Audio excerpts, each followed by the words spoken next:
Di episode kemarin kita sudah tahu kalau Vivian melawan para murid yang dikendalikan oleh Charon. Kalian penasaran dengan kelanjutan ceritanya?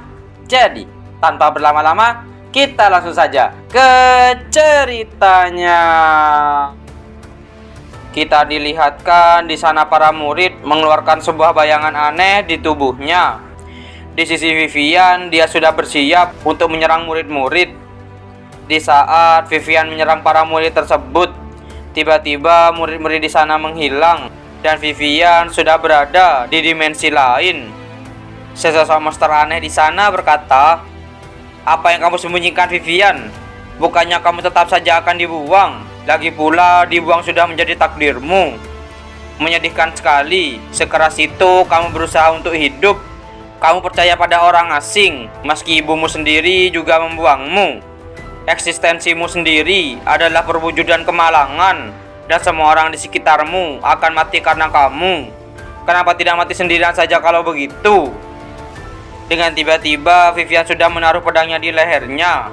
Ternyata Vivian mencoba membunuh dirinya sendiri karena bisikan dari sosok misterius tadi. Tetapi tiba-tiba Vivian mengingat janji dari Andreas yang selalu mempercayai dirinya. Dan pada akhirnya Vivian pun tersadar.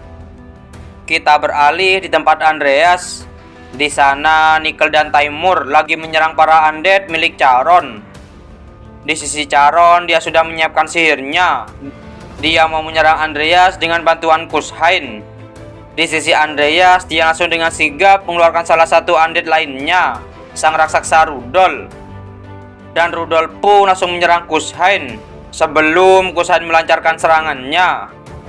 Di sana Charon terkejut setelah melihat tiba-tiba sebuah tangan besar yang muncul. Di sisi Andreas, dia berkata, "Taimur, aku serahkan yang besar itu padamu. Nickel, bereskan para monster di sana dan bersembunyilah. Aku akan mengalahkan dia sekarang daripada menghabiskan manaku pada Rudolf yang boros mana. Lebih baik langsung incar Charon dan curi kristal Feldarin miliknya. Aku harus segera membereskan pertempuran ini sebelum ada yang tahu." Dan Andreas pun langsung melesat ke arah Charon. Di sisi Charon, dia masih belum menyadari kalau Andreas lagi menuju ke arahnya. Andreas sudah berada di belakang Charon. Di saat Andreas mau menyerang Charon, tiba-tiba Kushain menghalangi serangan dari Andreas. Dan alhasil Charon pun selamat dari serangan Andreas. Charon berkata, "Kamu kira bisa melawan binatang sihir kuno milikku ini?" Di sisi Andreas, dia bergumam, "Menggunakan dosa kematian mungkin bisa menjadikan pertarungan ini mudah, tapi ada kerugian dalam menggunakannya.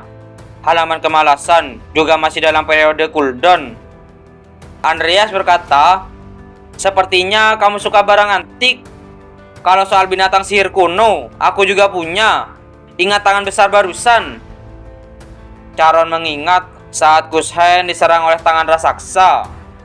Jangan-jangan itu adalah sang raksasa. Dari mana dia dapat sesuatu semacam itu? Andreas berkata, "Selanjutnya akan aku gunakan itu untuk menghancurkan kepalamu. Coba saja, itu pun kalau kamu bisa."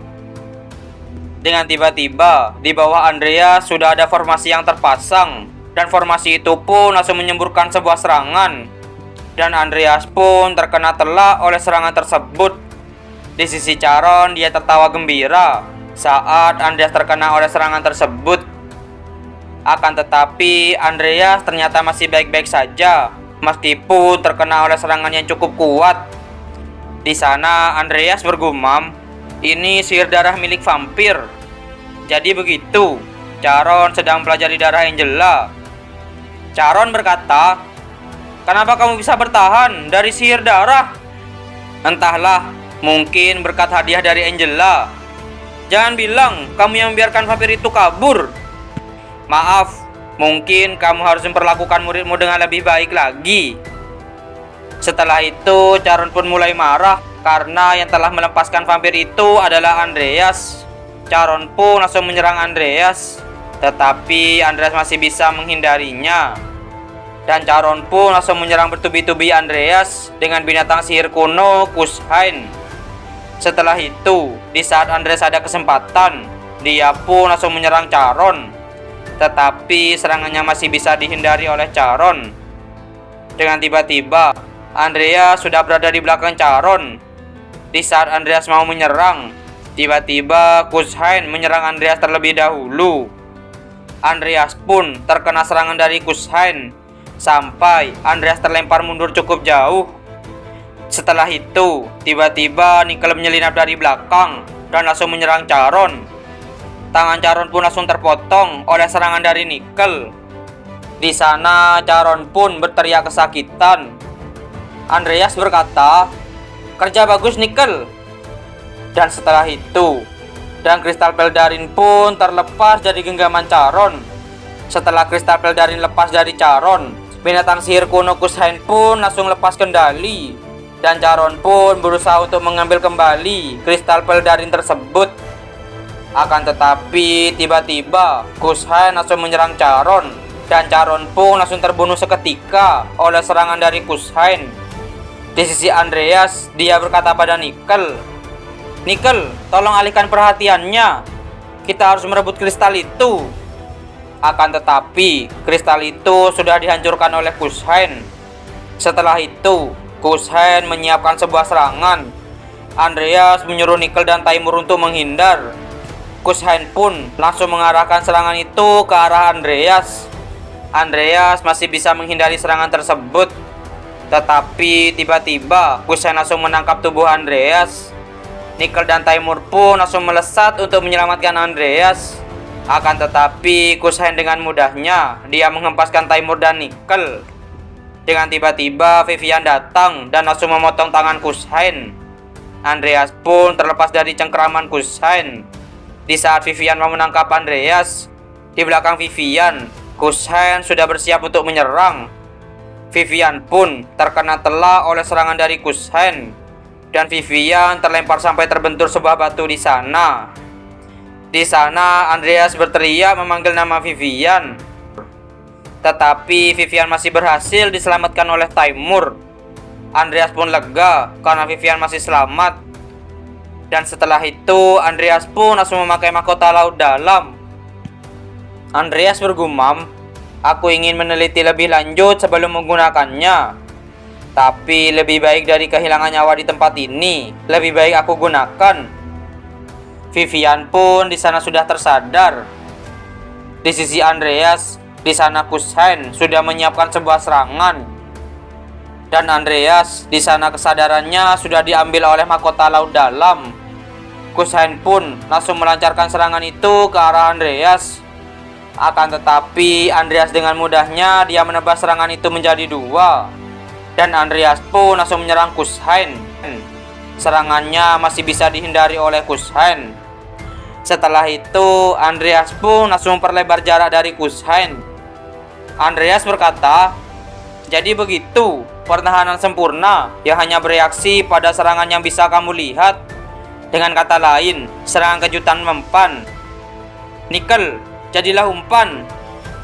Nickel pun langsung melesat ke arah Kushain dan langsung menyerang Kushain. Di sisi Vivian, dia bergumam, "Itu makhluk undead." Di sisi Nickel, di sana dia terus memojokkan Kushain. Dan Andreas langsung menyelinap ke belakang Kushain. Dan Andreas pun langsung menyerang Kushain dari belakang. Dan Kushain pun terkena oleh serangan dari Andreas. Tiba-tiba sistem memberitahu Andreas, pedang tersegel Galaxure telah mendeteksi darah binatang sihir kuno, menyerap darah binatang sihir kuno Kushain. Di saat pedang Galaxure menyerap darah dari Kushain, dengan tiba-tiba ada pemberitahuan kalau durasi pemakaian mahkota laut dalam telah berakhir. Dan pada akhirnya Kushain pun langsung menyerang Andreas. Di sana Kushain masih merasakan kesakitan dari pedang Andreas yang masih menancap di tubuhnya. Dan akhirnya Kushain pun berlahan-lahan tubuhnya mulai hancur. Andreas di sana bergumam, "Aku tidak menyangka darah seekor binatang sihir kuno bisa membuka segel Galaxure." Vivian berkata, "Apa semuanya sudah berakhir? Aku minta maaf karena sudah membahayakanmu, Vivian." Tidak apa-apa, selama kamu selamat, Andreas. Maaf karena sudah menyembunyikan identitasku. Aku tidak peduli siapapun kamu sebenarnya. Fakta bahwa kamu adalah tuan perikut tidak berubah. Dan pedang Galaxur pun langsung berubah bentuk setelah menyerap binatang sihir kuno Kushain. Kita beralih di sebuah arena. Di sana pembawa acara berkata, "Dengan ini, upacara pembukaan kedua Akademi Rodland dimulai. Untuk Tuan Louis, pertama di kelasnya, naiklah ke podium. Tuan Louis menunjukkan kemampuan akademis yang luar biasa dan perilaku yang baik." Di sisi Andreas, dia bergumam, "Ini awal game yang sesungguhnya. Sejauh ini, aku berhasil bertahan hidup walaupun kekurangan informasi. Meski banyaknya orang yang harus aku lindungi bertambah, di saat bersamaan, ini menjadi sumber kekuatanku. Mulai sekarang akan ada banyak peristiwa besar, tapi tentu saja aku akan menghadapi semuanya. Perang untuk mendapatkan dosa kematian." Di sana, Louis membacakan sebuah janji. "Aku berjanji, aku Louis dan semua murid baru kelas 2 berjanji untuk berjuang berdampingan dengan para senior di Akademi Rodland, menjadi tombak dan perisai yang melindungi kekaisaran dan rakyatnya, dan pahlawan yang membawa kejayaan untuk kekaisaran. Sekian dari saya, mewakili para murid tahun kedua." Dan Louis pun turun dari podium. Di sana, Louis melihat para senior-seniornya. Mereka yang di sana semuanya seniorku. Mereka terlihat kuat. Jubah itu artinya dia dari Fakultas Sihir. Tapi kenapa dia memiliki pedang? Akademi Rodland, kelihatannya ada banyak orang yang menarik di sini. Apakah Andreas akan berhasil melindungi teman-temannya dari orang-orang seperti Jester? Kalian penasaran? Jadi, jangan lewatkan di episode yang selanjutnya. Terima kasih telah menonton video kami sampai selesai. Jangan lupa subscribe dan like dan share video-video kami ke teman-teman Anda. Dan dadah.